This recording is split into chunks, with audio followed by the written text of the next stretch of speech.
Շնորհակալություն կառավարության ներկայացրած առաջարկությունների մասով այսօր մենք գլխադասային հանձնաժողովում կրկին կքննարկենք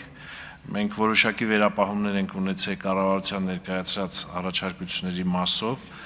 խնդիրը կայանում է նրանում որ օրենքի հեղինակը պարոն Ալեքսանյանը օրենքը բերել է եւ այս օրենքը կարելի է բնութագրել որպես խիստ մասնավորեցնող նորմ կոնկրետ խիստ իրավիճակներում եւ պայմաններում եւ կոնկրետ հարաբերությունների նկատմամբ, այսինքն զորահավաք, վարժական հավաք, զինծառայության, պարտադիր զինծառայություն, այս հարաբերությունների կարգավորումը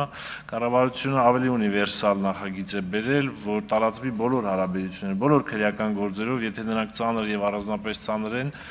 գործով են քննվում, հանցագործությամբ են գծում, տարածվի բոլորի վրա, ով փորձանմուշ կամ փորձաքննությունից խուսափի, ենթարկվում են քրեական պատասխանատվության, բացի այդ, որ այստեղ մի հատ նորմ կա, կառավարության ներկայացրած, ասում է, եթե հարկադրանքով հնարավոր չի ստանալ փորձանմուշը կամ փորձաքննությունը,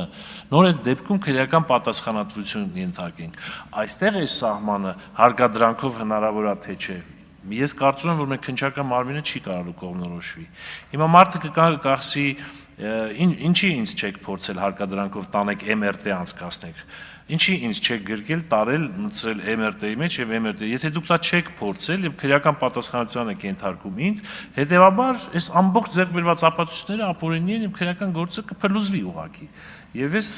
առաջարկում չընդունել այս մասով այս առաջարկությունները եւ օրենքը ընդունել հենց առաջնային տարբերակով եւ երկրորդ ընթերցման ժամանակ թեև մենք հիմա մի քիչ անց քննարկում կունենանք եւ որոշակի խնդիրներին բարձրաբանում կտանք, շնորհակալություն։ Հավանիչ տեսանյութը եւ բաժանորդագրվիչ նորությունները բաց չթողնելու համար